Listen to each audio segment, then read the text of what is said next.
Hello everybody, we are discussing chapter number 4 from Flamingo, the Rat Trap. This is the fourth meeting of the given chapter, dear students, and we are reading it on page number 9. Yesterday we discussed the Adlaville Manson when the truth was materialized and it was evidently clear that the man with the rat traps, the peddler, the stranger, was not at all, was no any friend of the master, and they had mistaken him altogether as a friend of his when it was because of the dim light in the forge, because of his resemblance to his friend.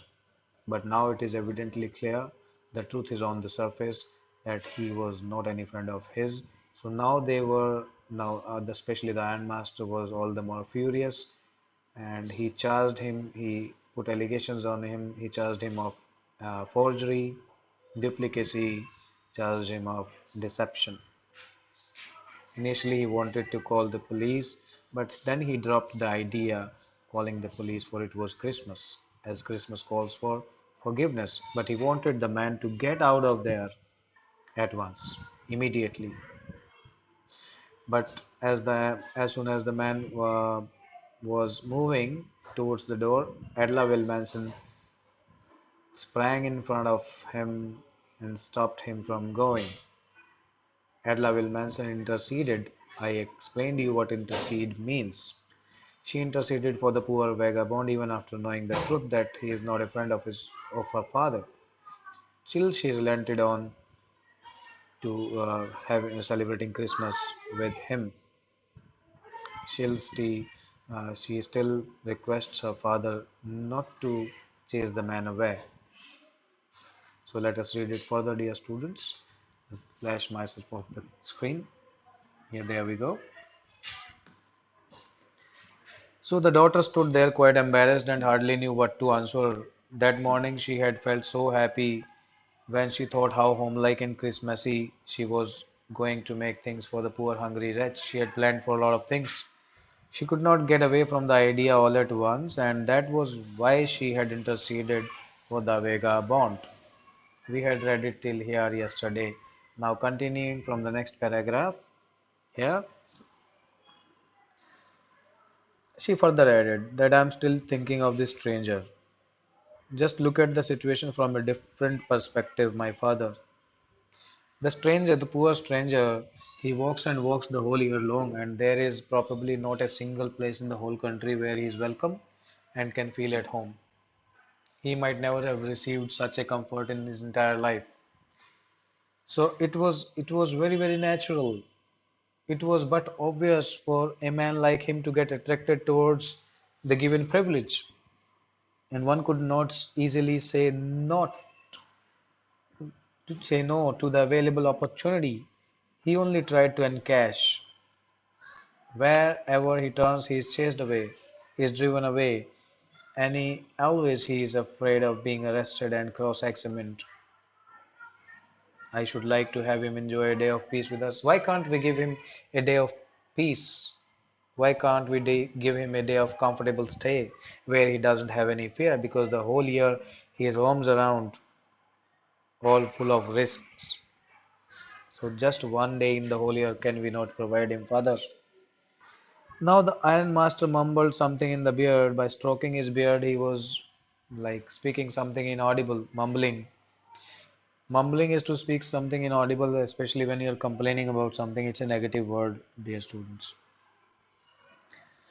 The Iron Master could not bear to oppose his daughter. He was very fond of her, he loved her. And fathers always give in before the daughters, actually. It was all a mistake, of course, she continued. Father, obviously, it was a mistake. You mistook the man to be your friend, and it turned out to be the other way around. So what? Anyway, I don't think we ought to chase away man. On the grounds of humanity, we should not.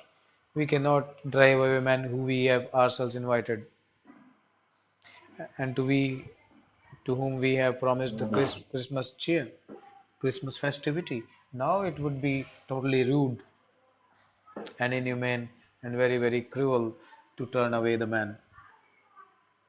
Now, the Ironmaster said, you do preach worse than a person. You should have been a clergy person. You should have been a preacher in the church. This is what he said to the daughter, as I only hope you won't have to regret this. But father, means the ironmaster, still warned her for the last time that think over it again. You may have to repent later on. By that time, the young girl took the stranger by a hand because she had foreseen, she had already perceived that the father had given him and in a way gave his accent. So she took the stranger by hand and led him up to the table. Now sit down and eat, she said, for she could see that her father had given in. The man with the rat traps said not a word, and he only sat down and helped himself to the food. Time after, now I am reading this page little quickly because there's not much given in on the page. It's all a plain sailing now. The man was continuously, time after time, looking at the young girl who had interceded for him. Interceded explained already. But he was continuously thinking, what is the crazy idea behind it? Why is the girl trying to help me out? Why has she done it all? After that, Christmas Eve at Ramsey passed just as it has always been. It always had passed. Sorry. And the stranger did not cause any trouble because he did not do anything but sleep. Most of the time he was sleeping. So he was not a problem there. The whole of forenoon he lay on the sofa in one on of the guest rooms and slept at one stretch. At noon they woke him up and so that he could have his share of good Christmas fare. But having his Christmas fare, he slept again. It seemed as though for many years he had not slept, and obviously he had not slept that comfortably and without any element of fear. So he had not been able to sleep as quietly and safely as here at Ramsey. That's why he preferred sleeping over any other thing, because he had never got a chance to sleep so unafraid. In the evening, when the Christmas tree was lighted, they woke him up again, and he stood for a while in the drawing room, blinking as though the candlelight hurt him. Yes, when you all of a sudden come out from dark to light, it hurts your eyes. It actually forces into your eyes, smarting those, and you are not able to accept so much of light coming in. So this is what he was blinking his eyes as if candlelight was hurting him. But after that, he disappeared again. Obviously, he went back to sleep after the tree lighting ceremony. After 2 hours, he was roused once again. He then had to go down. He then had to go down into the dining room and eat the Christmas fish and porridge. It was time for the dinner. And when they got up from the dinner table, what the man did, he went around to each and everyone present in the room and said thank you to each and everyone personally. But when the man came to the young girl to bid her thank you, she gave him to understand.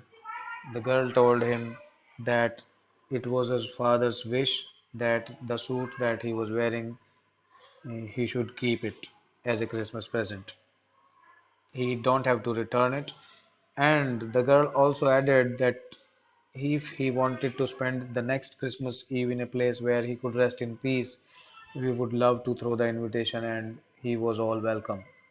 Means the girl invited him for the next Christmas also, and there would be no problems at all. Even if he comes again, he would be welcomed back again.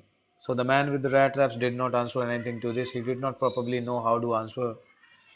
He only stared at the young girl with boundless amazement. He still could not come out of his amazement and startlement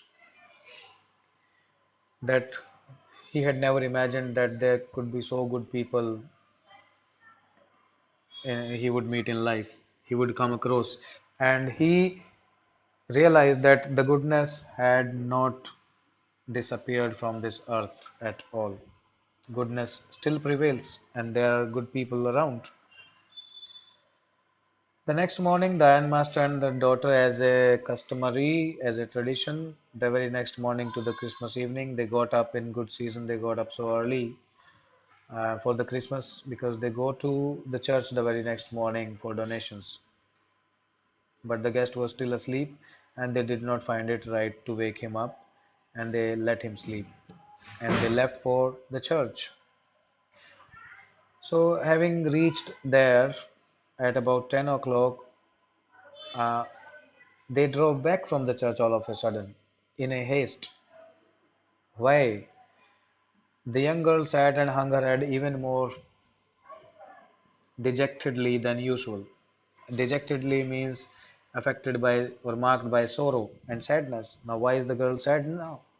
Because when they reached the church, they learnt, a little bird told them that the old crofter of the iron works, who used to work, the old man who lived in the cottage down the hill, last time was robbed of his 30 kronos by a man who roams around selling rat traps. And it took them no time to realize that it was the same man who they had celebrated Christmas with, who they had sheltered, and now they felt that before they would reach home, the man would have probably left with all the precious things and valuables. This is what the father thought at least. I only wonder how many I'm reading here. I only wonder how many silver spoons are left in the cupboard. He must have taken them all by now. So they, in a haste, they dashed back to the manor. The wagon had already hardly stopped at the front steps when the ironmaster asked the valet before he could get down the wagon. He asked the valet whether the stranger was still there or he had left. The valet, he also added that he had heard at church that the man was a thief. The valet answered that the fellow had gone and that he had not taken anything with him at all. Rather, on the contrary, he had left behind a little package addressing Miss Will Manson. He had left a gift for Will Manson, which she was to be kind enough to accept as a Christmas present. Let me see how much is left. This is about to be over, dear students. Let me quickly read it. Oh, it is still time. So the young girl opened the package, which was so badly done up that the contents was visible. It was not properly wrapped. She gave a little cry of joy, having opened or received the parcel package. Now, what was inside the package? She found a small rat trap, and in it there lay three wrinkled 10 kroner notes. Yes, what was inside the package? A small rat trap and three 10 kroner notes inside that trap. But that was not all. In the rat trap there was a letter also, written in large, jagged means uneven characters. What was written in the letter is given here. Honor, Honored and noble Miss, it was addressed to Miss Will Manson. Honored and noble Miss, since you have been so nice to me all day long, as if I was a real captain, you treated me like a captain, knowing full well that I had nothing to do with your father's friend. I want to be nice to you in turn, and if as if I was a real captain. So, like you treated me like a captain, I also want to behave like a real captain. For I do not want to be embarrassed at this Christmas season by a thief. Did not want to be received as a thief by you on your return from the church. That's why I have left. But I request you to give back the money to the old man on the roadside who has kept the money pouch hanging on the window frame as a bait for poor wanderers, and if possible please ask the man to remove the pouch from there so that it doesn't work as bait for other wanderers like me, so that others don't fall prey to it. And so you can keep the money, those 3 kroners, to back to the old man who they belong to. And the rat trap is a Christmas present from a rat. It is for you, the trap. It is a Christmas present from a rat who would have been caught in this world's rat trap if he had not been raised to a captain. I would never be able to come out of this world trap had you not shown your kindness and hospitality towards me. So that to that effect that I started believing in goodness again and I could put myself clear of the guilt. because in that way he got power to clear himself. So it is all because of you that I could come out of the trap, given that nobody had ever come out of the trap once they are in. So I owe it all to you. Written with friendship and high regard, Captain von Stahle. He signed himself as Captain von Stahle because he was treated like a captain, and secondly, now that he was feeling as a captain. So this was the chapter, dear students. The bottom line is that you can change the evil into good only through your goodness and compassion, not by force. So words of kindness can mold anyone. This is this became the very cause of the transition, the transformation of the rat trap seller, the peddler. So let us come together to flare goodness around us for the good of all. So this was the chapter. There are some questions given here. These all questions are to be done in the fair notebooks, understanding the text and then talking about the text also. Working with words is to be read. You will get an opportunity to enhance your vocabulary. Make use of dictionary.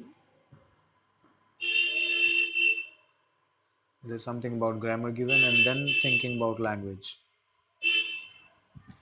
These are the expressions used in the chapter.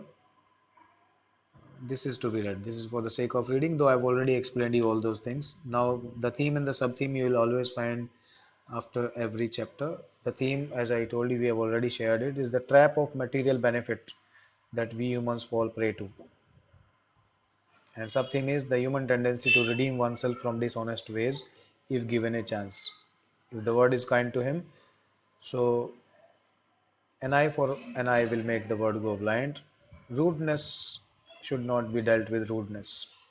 It should be dealt with politeness and goodness. So this is all for today, dear students. Tomorrow I'll come with another chapter. I'll see to it what next should we start. I'll keep you posted about it and see you tomorrow. Thank you and have a nice day.